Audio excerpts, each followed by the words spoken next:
لا تقنطوا من رحمة الله سبحان اللہ.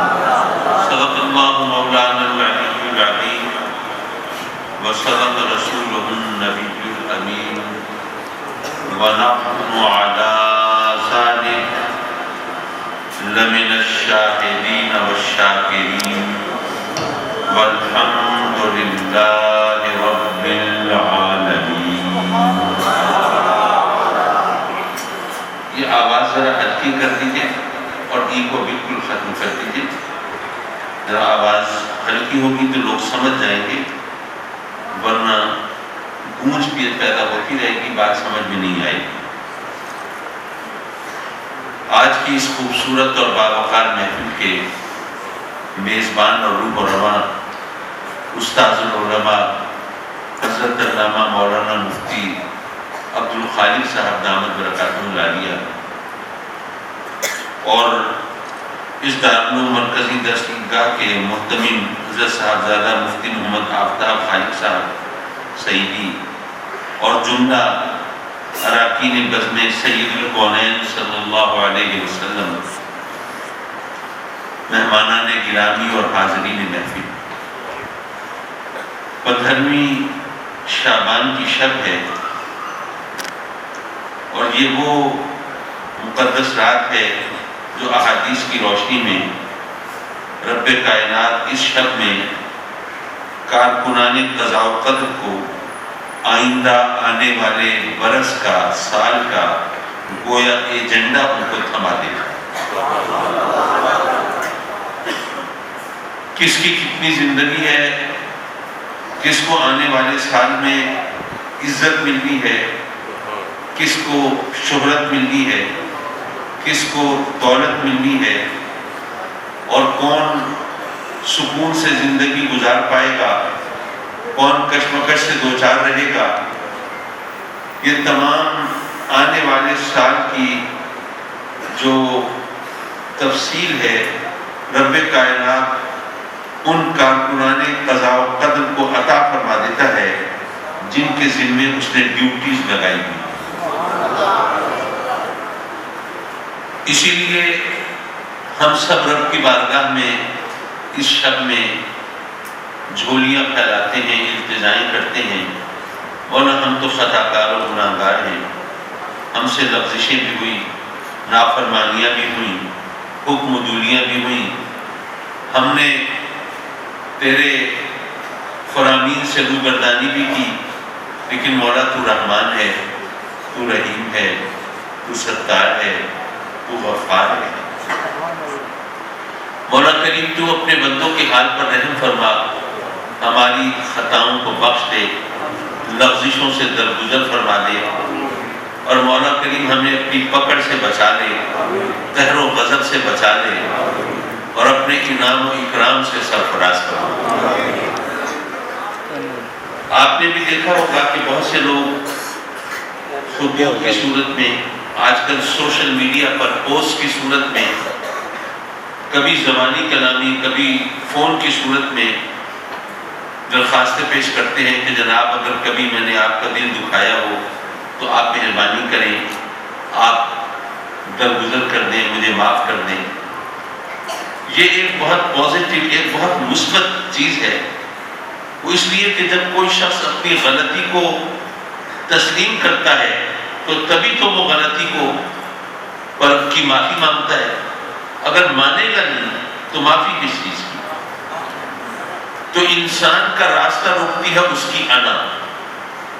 جی میں اپنی غلطی کیوں مانوں؟ میں نے تو کوئی غلطی نہیں کی، اس کی غلطی ہے. ہمارے روزمرہ زندگی میں یہی مسائل ہمارے لیے مشکلات کا سبب بنتے ہیں نا، کہ جناب میں اپنی خطا کیوں مانوں، میری تو کوئی خطا ہی نہیں، میرا کوئی قصور ہی نہیں. لیکن جب اس رات میں لوگ کہہ رہے ہوتے ہیں کہ بھائی اگر مجھ سے کوئی خطا ہوئی تو میں معافی کا طلبگار ہوں، تو گویا ہم نے اپنی انا کی بھینٹ چڑھائی ہے. ہم نے معافی مانگ کے تسلیم کیا ہے کہ ہم بہرحال انسان ہیں، خطا کے پتلے ہیں، لغزشیں ہو جاتی ہیں، ہم سے بھی ہوئی ہوں گی، ہم اس پر معافی کے خواستگار ہیں. حضرات مکرم، ہم اللہ کی رحمتوں کا سوال کرتے ہیں، لیکن کبھی آپ نے یہ غور کیا ہے کہ رحمت کہتے کسے ہیں؟ کیا رحمت کوئی ایسی چیز ہے بچے سے کہیں جاؤ 2 کلو رحمت بازار سے پکڑ لاؤ؟ کہ ہم سب اللہ سے رحمت مانگتے ہیں نا، سوال کرتے ہیں مولا اپنی رحمتوں سے ہماری جھولیاں بھر دے، لیکن جب ہم رحمت کا لفظ بولتے ہیں تو زبان پر رحمت کا لفظ ہوتا ہے، اس کا کوئی مفہوم بھی تو ہمارے ذہن میں ہوتا ہوگا۔ وہ مفہوم کیا ہوتا ہے؟ یہ بندے اور رب کا معاملہ ہے، یہ ہر ایک کو خود اپنے آپ سے پوچھنا ہے، کسی دوسرے سے سوال نہیں کرنا کہ جب ہم رب سے اس کی رحمت مانگتے ہیں تو دراصل کیا مانگ رہے ہوتے ہیں۔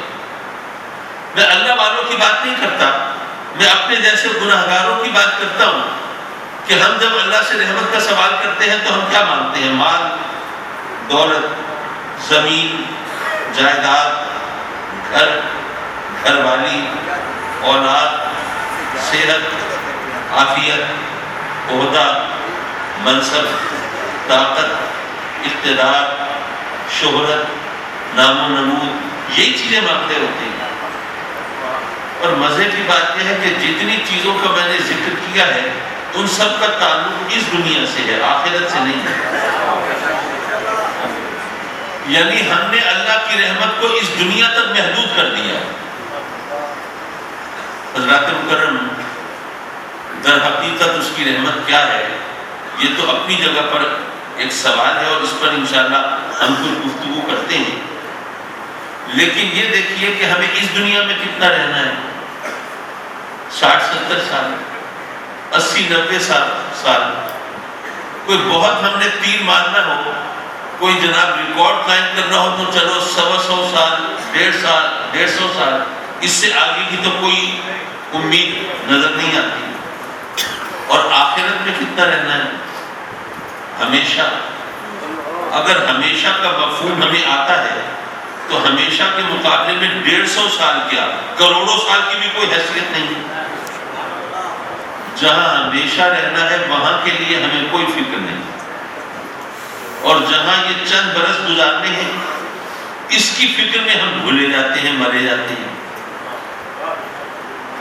حضرات مکرم، ہم ذرا غور کریں، نماز تو ہم سب پڑھتے ہیں اللہ کے فضل سے، جو نہیں پڑھتے اللہ ان کو بھی توفیق دے۔ نماز میں درود ابراہیمی بھی پڑھتے ہیں، اللہم صلی علی محمد وعلی آل محمد کما صلیت علی ابراہیم وعلی آل ابراہیم انک حمید مجید۔ کیا ترجمہ ہے؟ مولا جیسے حضرت ابراہیم علیہ السلام اور ان کی آل پر رحمت بھیجی، ویسے ہمارے نبی کریم صلی اللہ علیہ وسلم اور ان کی آل پر رحمت بھیجی۔ سیدھا سادہ یہ ترجمہ ہے۔ کبھی آپ نے زحمت کی غور کرنے کی کہ اللہ نے ہم سے حضرت ابراہیم علیہ السلام کی مثال دلوائی، حالانکہ کتنے نبی وہ ہیں جو نبی بھی ہیں اور بادشاہ بھی ہیں۔ سب سے پہلے آپ کے ذہن میں سیدنا سلیمان علیہ السلام کا نام گونجا ہوگا۔ کیا جلیل القدر بادشاہ ہے، کیا کروڑ ہے، تمدراف ہے، آنبان ہے، شان و شوکت ہے، کیا زبردست ان کو سلطنت ملی ہے، ساری دنیا کی حکومت ملی ہے اور ساتھ نبوت ہے۔ ان کی مثال نہیں دلوائی، کما صلی تعالیٰ سلیمان نے کہلوایا۔ ان کے والد سیدنا داؤد علیہ السلام وہ بھی نبی بھی ہیں اور بادشاہ بھی ہیں، ان کی مثال بھی نہیں دلوائی۔ سیدنا یوسف علیہ السلام ہے، مصر کا اقتدار بھی ہے، نبوت بھی ہے، ان کی مثال بھی نہیں دلوائی۔ مثال دلوائی تو حضرت ابراہیم علیہ السلام کی۔ حضرت ابراہیم علیہ السلام کی حیات طیبہ میں، ان کی سیرت مبارکہ میں کوئی نہ کوئی ایسی خصوصیت ہوگی جس کی وجہ سے اللہ نے باقی تمام انبیاء کی بجائے ان کی مثال دلوائی۔ ہم نے اس پر غور کرنے کی زحمت کی۔ حضرات مکرم، اب ہم کہہ رہے ہیں مولا جس طرح ان پر رحمت بھیجی اسی طرح ہمارے نبی پاک پر رحمت بھیجی۔ اب رحمت کا مفہوم متعین کرنا تھا۔ یہاں پر میں عرض کروں کہ یہاں پر دراصل رب کائنات ہمیں رحمت کا مفہوم سمجھا رہا ہے، اور اس بات کی دلیل کے لیے یہ عرض کروں کہ بتائیے نبوت رحمت ہے کہ نہیں؟ نبوت تو رحمت ہے، اس میں شک کرنا بھی کفر ہے۔ لیکن سیدنا ابراہیم علیہ السلام کے 2 فرزند سیدنا اسماعیل علیہ السلام، اسحاق علیہ السلام اللہ کے نبی ہیں۔ سیدنا اسحاق علیہ السلام کے بیٹے حضرت یعقوب علیہ السلام وہ اللہ کے نبی۔ یعقوب علیہ السلام کا لقب ہے اسرائیل۔ جتنے انبیاء بنی اسرائیل ہیں وہ حضرت یعقوب کی اولاد ہیں۔ تو ذرا سوچئے، حضرت یعقوب حضرت ابراہیم کے پوتے ہیں، تو حضرت ابراہیم کی نسل میں کتنے نبی آئے ہیں؟ میرے آقا کریم کی آل میں کوئی ایک نبی بھی آ سکتا ہے؟ آ ہی نہیں سکتا۔ اب عجیب بات ہے، اب ہم دعا مانگ رہے ہیں مولا جیسے حضرت ابراہیم اور ان کی آل پر رحمت بھیجی، ویسے ہمارے نبی کریم اور ان کی آل پر رحمت بھیجی۔ حضرت ابراہیم کی آل میں تو اتنے نبی آئے، ہمارے نبی کی آل میں تو کوئی نبی آ ہی نہیں سکتا، وہ خاتم النبیین ہے۔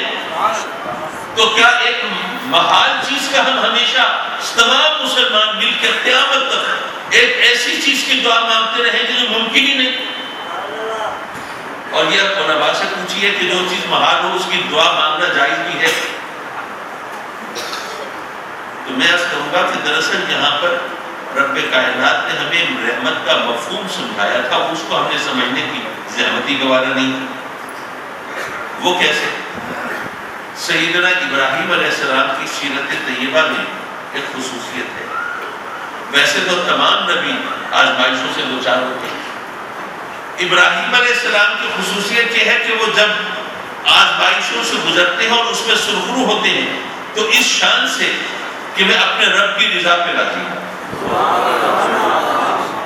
جب نمرود نے الاؤ دہرایا، آگ بھڑکائی، وہ معاذ اللہ حضرت ابراہیم علیہ السلام کو اس آگ میں جھونکنا چاہتا ہے، تو جبریل امین اللہ کی بارگاہ میں حاضر ہے، مولا اگر اجازت ہو میں ذرا جاؤں اپنی خدمات پیش کروں ان کو بچانے کے لیے۔ اللہ نے گویا فرمایا میں جانتا ہوں میرا خلیل کیا فرمائے گا، کیا بتائے گا، کیا کہے گا، جا ٹھیک ہے تو بھی اپنا زور لگا لے۔ جبریل علیہ السلام حاضر ہوتے ہیں حضرت ابراہیم کی خدمت میں، اللہ کے خلیل کو حاجت ہو بیان کریں، کوئی حکم ہو فرمائیں، کیا جان بچائی جائے، کیا آگ بجھائی جائے؟ آپ کیا جواب دیتے ہیں؟ فرماتے ہیں جبریل میری تجھ سے کوئی حاجت نہیں۔ اچھا آپ بھی جانتے ہیں، میں بھی جانتا ہوں، اور ہم سب سے بہتر یقیناً سیدنا ابراہیم علیہ السلام جانتے تھے کہ رب کائنات نے جب اپنے محبوبوں کی مدد کرنا ہوتی ہے تو کبھی جبریل کی ڈیوٹی بھی لگا دیتا ہے۔ حضرت یوسف علیہ السلام کو کنویں میں ڈالا تھا تو جبریل کو بھیجا تھا، اسماعیل علیہ السلام کی گردن پہ چھری کی تو جبریل کو بھیجا تھا نا۔ تو یہاں پر بھی کوئی ایرا تو نہیں آیا یارو جبریل امین آئے ہیں پوچھ رہے ہیں کوئی حکم فرمائے؟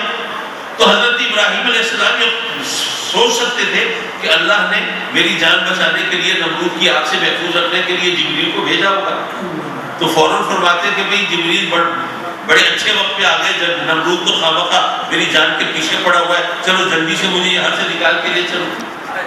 لیکن نہیں، آپ نے جبریل کو بتایا ہے، جتایا ہے کہ اے جبریل یہ مت سمجھنا کہ ہم نبی وہ تیرے محتاج ہوتے ہیں، تو اللہ کی طرف سے پیغام لائے گا، احکام لائے گا تو ہمیں پتہ چلے گا اللہ کا حکم کیا ہے، اللہ کی مرضی کیا ہے، اللہ کا پیغام کیا ہے، ورنہ تو نہیں پہنچائے گا تو ہم تو کار نبوت انجام نہیں دے سکیں گے، اللہ کا پیغام اللہ کے بندوں تک پہنچا ہی نہیں سکیں گے، یہ ہماری نبوت کی گاڑی تو ٹھپ ہو کے رہ جائے گی۔ نہیں اے جبریل تیری ڈیوٹی صرف تیری عزت افزائی کے لیے لگتی ہے، ورنہ ہم نبیوں کو اللہ کی مرضی کا علم ہوتا ہے۔ اگر اس وقت تجھے اللہ نے بھیجا ہوتا میری جان بچانے کے لیے تو ابراہیم کون تھا انکار کرنے والا؟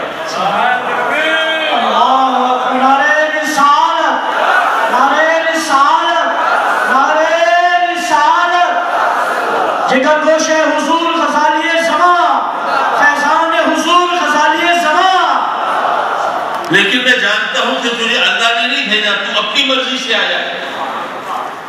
اور اے جبریل اللہ جانتا ہے نا کہ نمرود مجھے آگ میں جلانا چاہتا ہے، لیکن اس نے تجھے نہیں بھیجا میری جان بچانے کے لیے۔ تو اے جبریل اگر اللہ مجھے آگ میں جلتا ہوا دیکھ کے راضی ہے تو مجھے بچ کے کیا کرنا ہے؟ میں اس کی رضا پہ راضی ہوں۔ یہی بات اب بعد میں بابا بلے شاہ کے مصرے کی صورت میں سامنے آئی کہ جدو ماہی میرے دکھتے راضی میں سکرو چلے مشکل سوالوں کے جواب اتنی آسانی سے دے دیتے ہیں کہ عقل ششدر رہ جاتی ہے۔ دیکھیے میں کسی پر اعتراض نہیں کر رہا، باتیں نہیں بنا رہا، میں ایک سیدھی سادی حقیقت بیان کر رہا ہوں۔ کچھ لوگ ہیں جو پیروں فقیروں کو مانتے ہیں، کچھ ہیں نہیں مانتے، ہر ایک کا اپنا عقیدہ ہے، ان کو مبارک ہے۔ جو نہیں مانتے بعض اوقات ماننے والوں پر اعتراض کر رہے ہوتے ہیں، ہاں بھائی کہاں گئے تھے؟ جی میں گیا تھا مرشد کی خدمت میں دعا کرانے، بیمار تھا، اللہ صحت عطا فرمائے۔ اچھا تو آپ کے خیال میں آپ کے مرشد کی دعا سے آپ کو صحت مل سکتی ہے؟ لیکن ہم نے اخبار میں پڑھا تھا وہ خود بیمار ہوئے تھے تو اسپتال میں داخل ہوئے، ڈاکٹروں کے پاس گئے تھے۔ تو اگر ان کی دعا سے آپ کو صحت مل سکتی ہے تو خود کیوں نہیں اللہ سے صحت لینی اپنے لیے؟ اب وہ اچھا بھلا سمجھدار آدمی بھی بلا جواب ہوا کھڑا ہوتا ہے۔ اسی طرح کسی سے پوچھا بھی کہاں گئے تھے؟ کہ میں نے نیا کاروبار شروع کیا ہے، مرشد کی خدمت میں گیا تھا کہ اللہ کاروبار میں برکت دے، روزی میں وسعت دے، وسیعت عطا فرمائے۔ اچھا تو آپ کے خیال میں آپ کے مرشد کی دعا سے آپ کی روزی میں وسعت ہو سکتی ہے؟ تو ہم نے سنا ہے ان کا اپنا گزارا تو مریدوں کے نذرانے پہ ہوتا ہے، تو اگر ان کی دعا سے آپ کو یہ سب کچھ مل سکتا ہے تو اپنے لیے کیوں نہیں لے لیتے؟ حضرات مکرم، کیا خوبصورت جواب عطا فرمایا ہے بابا بلے شاہ نے۔ جدو ماہی میرے دکھتے راضی، میں سکنو چولہے پاؤں۔ جو اللہ والے ہوتے ہیں، جو اس سے لو لگانے والے، اس سے پینگے بڑھانے والے، اس سے محبت کرنے والے، میں محبت کے نام پر دکانیں کھولنے والوں کی بات نہیں کر رہا، جو حقیقتاً اس سے محبت کرتے ہیں، ان کو پھر صحت اور بیماری سے غرض نہیں ہوتی، ان کو دولت اور غربت کی بھی پرواہ نہیں ہوتی، انہیں صرف اپنے محبوب کی رضا چاہیے ہوتی ہے۔ وہ سوچتے ہیں میرا محبوب اگر مجھے بیمار دیکھ کے راضی ہے، مجھے صحت کا کیا کرنا؟ نعرہ تکبیر، نعرہ رسالت، نعرہ رسالت، عظمت مصطفیٰ۔ میرا محبوب اگر مجھے بیمار دیکھ کے راضی ہے، مجھے صحت کا کیا کرنا ہے؟ اگر وہ مجھے غربت میں دیکھ کے راضی ہے، مجھے دولت کا کیا کرنا ہے؟ اگر میرا رب مجھے ننگے پاؤں ننگے سر دیکھ کے راضی ہے، مجھے تاج شاہی کا کیا کرنا ہے؟ اور اگر میرا محبوب اگر مجھے جھونپڑے میں دیکھ کے راضی ہے، مجھے شاہی محلات کا کیا کرنا ہے؟ جدو ماہی میرے دکھتے راضی، میں سکنو چولہے پاواں۔ تو حضرت ابراہیم علیہ السلام نے یہی پیغام دیا کہ اگر رب کائنات مجھے آگ میں جلتا دیکھ کے راضی ہے، مجھے بچ کے کیا؟ پھر رب کائنات جب اپنی قدرت کاملہ سے ان کی حفاظت فرماتا ہے تو علماء جانتے ہیں بڑھاپے کی سرحدوں میں داخل ہو چکے ہیں، بلکہ بڑھاپا طاری ہو گیا ہے اور اولاد نہیں ہے، کوئی اگر مگر نہیں، کوئی سوال جواب نہیں۔ مولا میں نے تیرے بندوں کو تیری بارگاہ میں جھکانا، وہ جو بتوں کی پوجا کرتے ہیں، وہ جو درختوں کی پرستش کرتے ہیں، وہ جو آگ چاند اور سورج کی عبادت کرتے ہیں، مولا ان کو تیری طرف مائل کرنا ہے، جھکانا ہے۔ کیا یہ مجھے تانے نہیں دیں گے کہ جس اللہ نے آپ کو اولاد نہیں دی ان سے ہم کیا امید رکھیں؟ کوئی اگر مگر نہیں، کوئی سوال جواب نہیں، وہ اس کی رضا پہ راضی ہے۔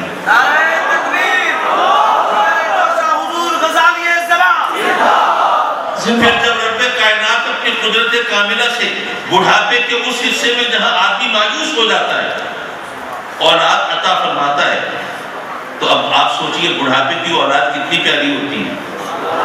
اب حکم ہوتا ہے کہ اس بچے کو اور اس کی ماں کو اس وادی غیر ذی زرع میں، اس بے آب و گیاہ علاقے میں، اس صحرا میں، اس ویرانے میں، اس ریگستان میں چھوڑ دو جہاں نہ کھانے کو دانا نہ پینے کو قطرہ۔ اور صرف دانے اور قطرے کی بات نہیں، ابھی مکہ شہر تو آباد ہوگا جب زمزم جاری ہوگا، ابھی تو وہاں کوئی آبادی بھی نہیں ہے، کوئی سایہ بھی نہیں ہے۔ اب آج سوچئے کہ صحرا کے اندر آگ برساتے سورج کے نیچے چلچلاتی دھوپ میں بغیر سائے کے وہ ماں بیٹا وہ کیسے وقت گزاریں گے؟ کوئی سوال جواب نہیں، رب کی بارگاہ میں کوئی شکوہ کوئی شکایت نہیں، وہ اس کی رضا پہ راضی نہیں۔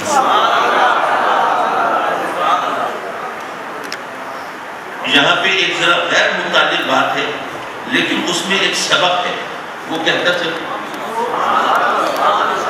جب زمزم کا پانی چشمہ جاری ہوا تو حضرت حاجرہ وہ اس کو زم زم رک رک فرماتی ہیں، ساتھ سے کوئی قافلہ گزر رہا ہے، ظاہر ہے قافلے والوں کو صحرا میں سفر کرتے ہوئے پانی تو چاہیے ہوتا ہے، اور وہ قافلے والے دیکھتے ہیں کہ آسمان پر پرندے اڑ رہے ہیں، وہ سوچتے ہیں کہ پرندے تو زندگی کی علامت ہے، اور زندگی وہی ہوگی جہاں پانی ہوگا، تو یہاں پہلے تو پرندے کبھی نہیں دیکھے تھے، لیکن آج پرندے اڑ رہے ہیں، لگتا ہے کہیں چشمہ جاری ہو گیا۔ لوگوں سے کہتے ہیں جاؤ ذرا ڈھونڈو، دیکھو آس پاس کہیں چشمہ چل رہا ہے، لوگ آ کے بتاتے ہیں کہ یہ چشمہ جاری ہے۔ ایک عورت نوزائیدہ بچے کو گود میں لیے بیٹھی ہے۔ اب جناب جب قافلہ وہاں پہنچتا ہے تو حضرت حاجرہ سے مذاکرات کرتے ہیں، علماء جانتے ہیں لیکن صرف اشارہ کر رہا ہوں، ان سے نیگوشیشنز ہوتی ہیں، مذاکرات ہوتے ہیں، بات چیت ہوتی ہے، ہاں بھائی چشمے کا پانی ہم بھی استعمال کرنا چاہتے ہیں، آپ کی کیا شرط ہے، شرائط طے ہوتی ہیں، ان میں حضرت اسماعیل کی شادی کا بھی معاملہ طے ہوتا ہے۔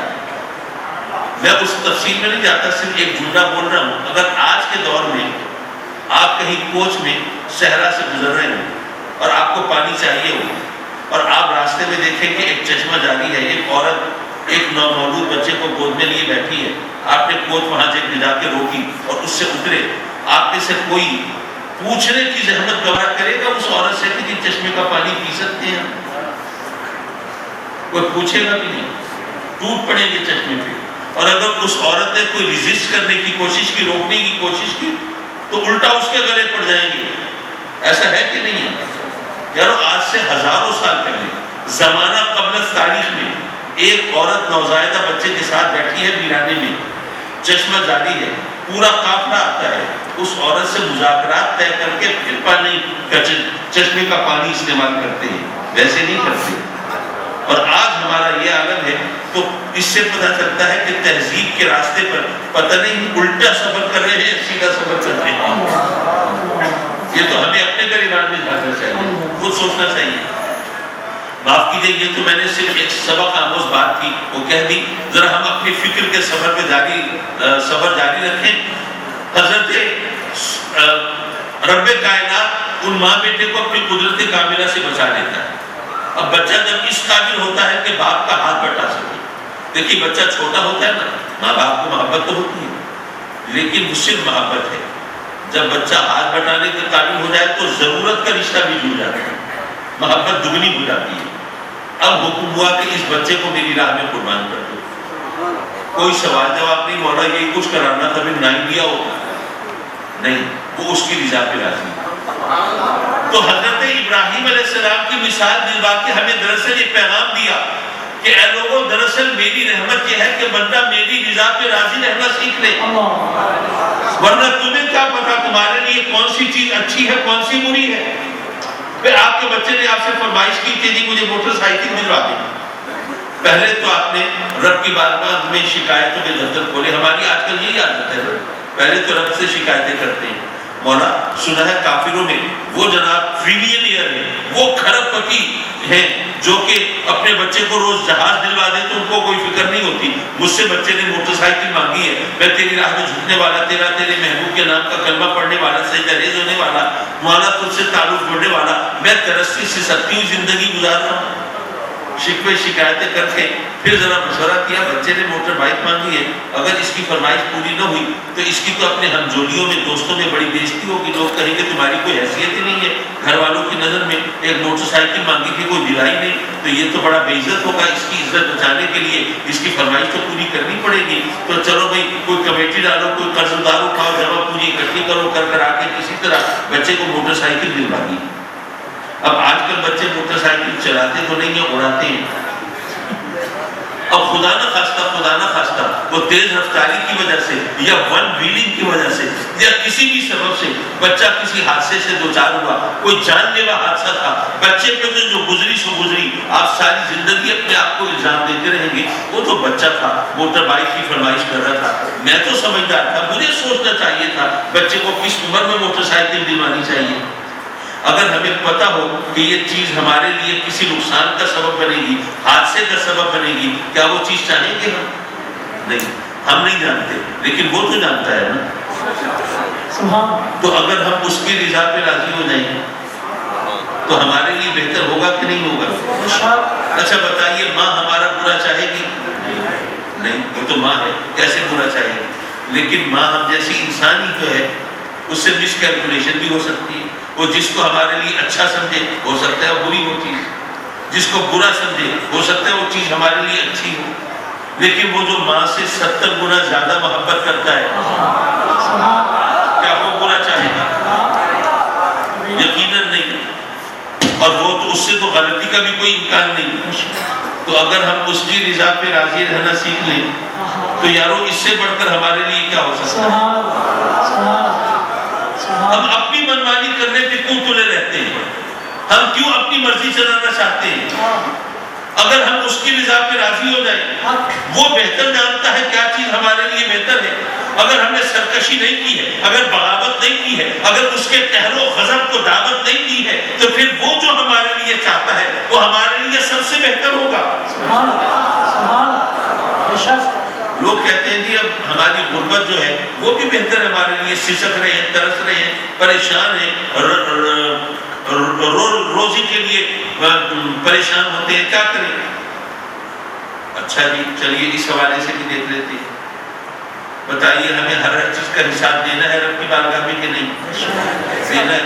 مال دولت ملی اس کا حساب دینا ہے، زمین جائیداد ملی اس کا حساب دینا ہے، اگر ہمیں کوئی عہدہ یا منصب ملا اس کا حساب بھی دینا ہے، ہم نے اپنی طاقت کو، اقتدار کو کس طرح استعمال کیا، بلکہ آل اولاد ملی اس کا حساب بھی دینا ہے کہ ہم نے اپنے بچوں کی پرورش کس طرح کی تھی، رزق حلال پہ پالا تھا، انہیں ایک اچھا پکا سچا مسلمان بنایا تھا، ایک ایک چیز کا حساب تو دینا ہے۔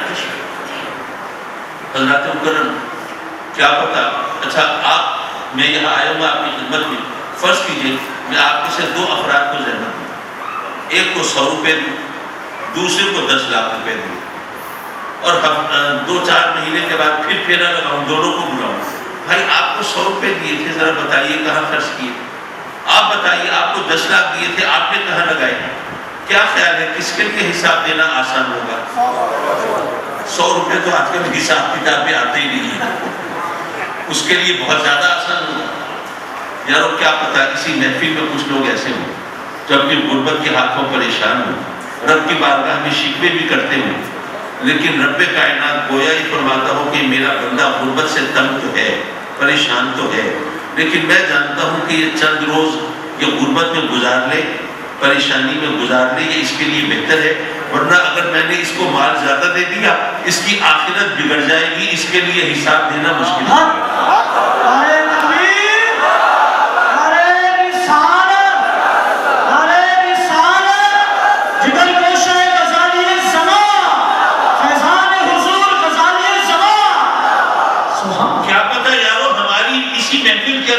کچھ لوگ ایسے ہوں جن کی غربت بھی در حقیقت ان کے لیے اللہ کی رحمت ہو، ہمیں کیا پتا ہمارے لیے کون سی چیز بہتر ہے۔ تو دراصل رحمت یہ ہے کہ بندہ اپنے رب کی رضا پہ راضی ہو جائے۔ حضرات کرم آج کی رات ہے، ہم معافیاں مانگ رہے ہیں، ہم لوگوں سے کہہ رہے ہیں، یہ ایک اچھی روایت ہے، کیونکہ ہمیں معلوم ہونا چاہیے کہ حقوق 2 قسم کے ہیں، حقوق اللہ اور حقوق العباد۔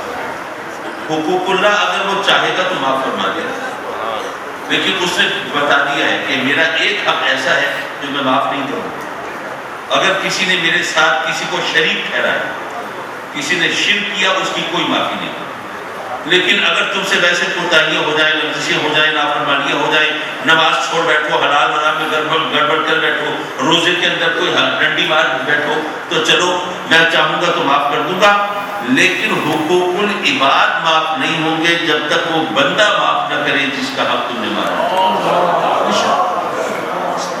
اچھا یہاں پر بعض اسکالرز، اینکر پرسن، ماشاءاللہ سب سے بڑے تو اسکالرز آج کل وہی ہیں، وہ لوگوں کو پٹی پڑھاتے ہیں کہ حقوق اللہ کی فکر نہ کرو، وہ تو اسے معاف کر ہی دینی، بس صرف حقوق العباد کی بات کرو۔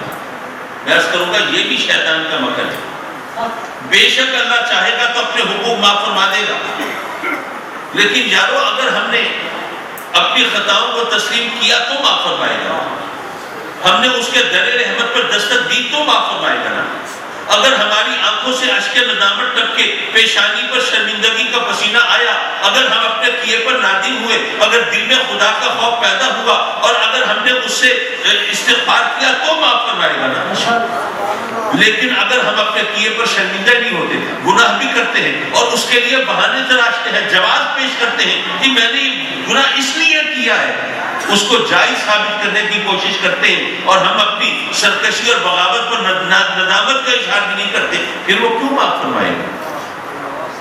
وہ چاہے گا تو اپنے حقوق معاف فرما دے گا، لیکن اس کی چاہت کے لیے تو ہمیں کچھ کرنا ہوگا۔ لیکن بہرحال حقوق اللہ وہ چاہے گا تو معاف فرما دے گا، لیکن حقوق العباد معاف نہیں ہوں گے جب تک وہ بندہ معاف نہ کرے جس کا حق کسی نے مارا۔ اچھا، اب یہ اس رات میں ماشاءاللہ پوسٹیں آتی ہیں، ہاں بھائی میں نے اگر کبھی آپ کا دل دکھایا ہو، کبھی آپ کے ساتھ زیادتی کی ہو، آپ مہربانی کریں، آپ معاف کر دیں۔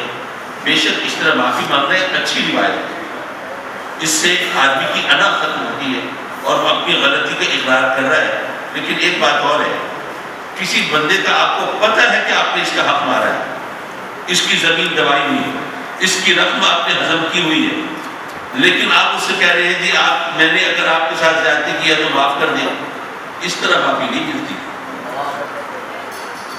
بھائی اس کا حق اس کو معاف کرو اور پھر اس سے معافی مانگو کہ بھائی میں نے اتنا عرصہ تمہارا حق دبائے رکھا، تمہیں تکلیف پہنچائی، تمہارا دل دکھایا، تمہارے لیے پریشانی کا باعث بنا، اس کے لیے تم مجھے معاف کرو۔ یہ مطلب نہیں ہے کہ حق بھی کھائے رہو اور معافی بھی مانگتے رہو، یہ کوئی تم نہیں ہے۔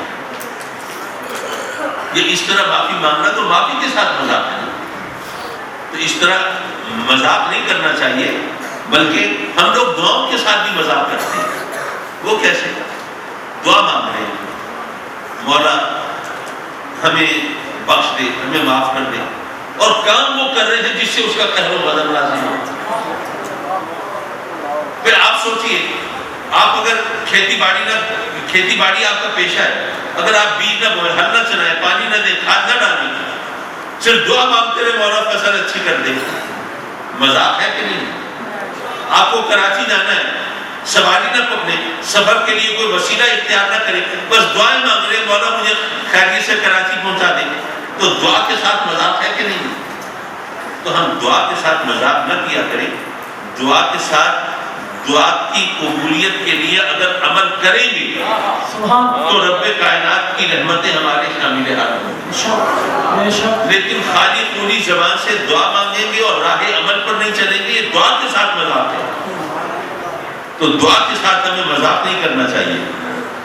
حضرات مکرم تقریر کرتی، اتنی لمبی تقریر ان دنوں میں نہیں کرنی چاہیے، اور ویسے بھی آج کی رات کوئی تقریروں کے لیے نہیں ہے کہ اس سے معافی مانگنے کی، توبہ کرنے کی، عبادت کرنے کی ہے، لو لگانے کی ہے۔ تو اس لیے میں اپنی گفتگو کو صرف ایک نصیحت میں لا کے ختم کرتا ہوں۔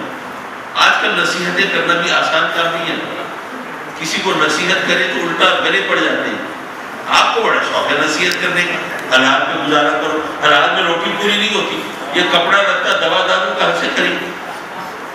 کسی کو کہیں کہ بھائی خدا کا خوف کرو، برائی چھوڑ دو، نیکی کا راستہ اختیار کرو، یہ حرام خوری، یہ بدکاری، یہ راستے، یہ گناہ کے راستے ہیں، ان سے اجتناب کرو۔ کہتے ہیں کہ ہر طرف تو برائی ہے، ہر طرف خرابی ہے، ہر طرف حرام خوری ہے، ہر طرف گناہ ہے، ہمارے پیچھے آپ پڑے ہوئے کہ گناہ چھوڑ دو، برائی چھوڑ دو۔